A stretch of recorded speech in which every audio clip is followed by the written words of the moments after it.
year. So I guess there's no point to even say it. But this would have been a very cool tradition to keep going in the current SEC format of like the SEC East like championship right here at the end, you know.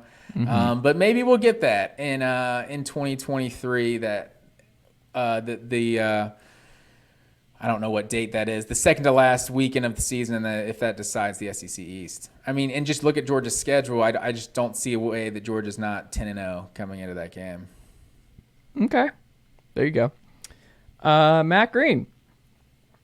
Marcus Gorey picks the Vols, the fourth commitment for Tennessee in the 2024 class before we get into the meat and potatoes of this very program. Marcus Gorey, corner, another in-state guy. It looks like Tennessee's going to have all in-state secondary help in this cycle. They obviously were very defense-heavy this last one. It was interesting. I know when you were listening to Vol Confidential this week and last week with Josh Heupel's hour-long interview, they split up into two parts that you were jotting down notes and just trying to listen in and see about where things were headed here on Rocky Top. One of the things he talked about, I think he said, a direct quote, it's like, we're going to have an elite defense at Tennessee.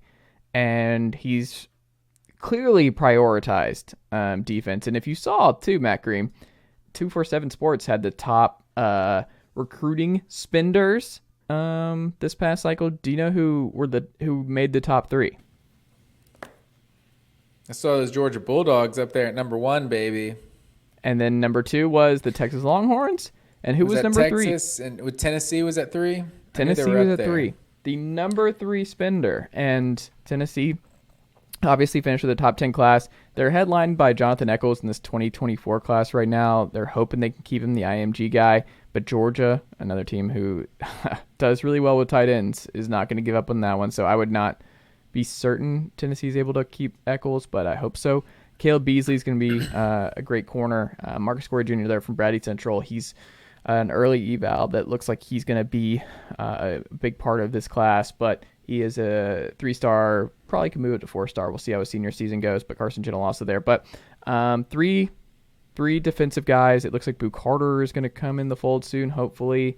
Chattanooga star linebacker player, so hopefully he ends up in the fold. But it's going to be a lot like Edwin Spillman's coming down the pike, but a lot of defense. Like, it's just interesting following the recruiting and stuff. It's just that, like, there's so much influence on the defense that Tennessee is like, we're not messing around with this. Like we saw in the Georgia game, and like where our final bid, it's like, I think Heupel just, the offense is going to be fine.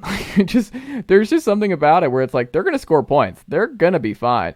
It's just where things will ultimately decide if Tennessee makes that final leap. It's like, they have to just put in so much talent where Georgia has like 4 or 5 guys at every position that you're like, it's not one cycle. You have to prioritize defense every cycle.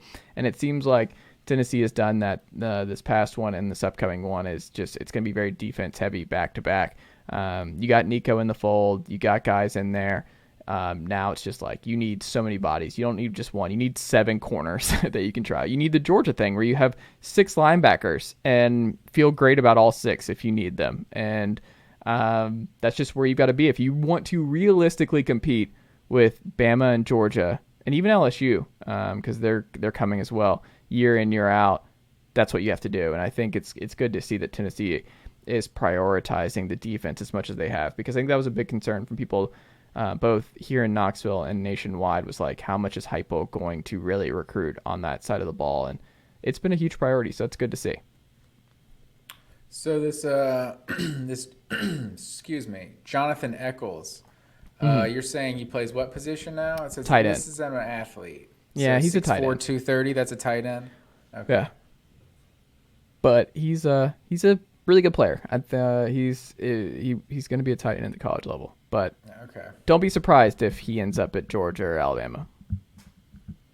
Is that right? What, we'll see. His commitment isn't firm? I mean, he's been committed for a long time, and it's just it's hard to keep guys for like 2 years like that. It's just hard to, especially like Alex Golish was the guy who originally brought him on as the tight end coach, offensive coordinator, and he's at South Florida. So we have a new tight ends coach who's introduced Alex Ablin, who they promoted from within, who was an offensive analyst to that role. So we'll see how that relationship goes, but that's priority 1, is him developing that same kind of rapport and making sure Eccles still feels like a top priority and all that. So I'm not saying he's not gonna. I don't have any inside information on that. It's just it's hard. And once you read Georgia and Bama are calling, like it's gonna be tough. Yeah, it's gonna Georgia be a battle. does well. Georgia does well at IMG Academy. I think this past class, Georgia and Alabama both got like 3 of the top 10 players coming out of the state of Florida. So yeah, that'll happen. That'll happen.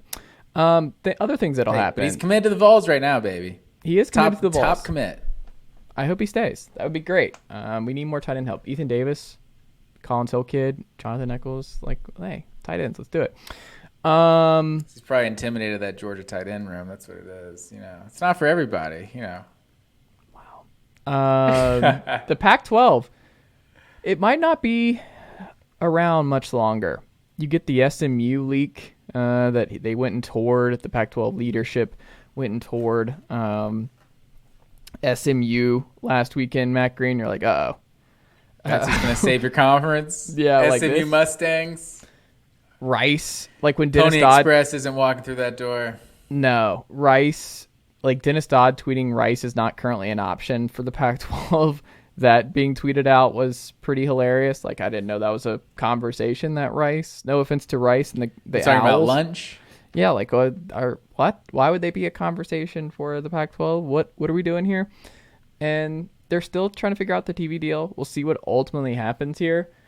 But when you read Pete Thamel's story in ESPN that I would highly encourage folks to read, he said one of the things he mentioned here that I think is important to read or to read aloud here on the program, quote, no one is expecting anything in the $40 million per school range anymore in regards to the Pac-12 and their TV deal.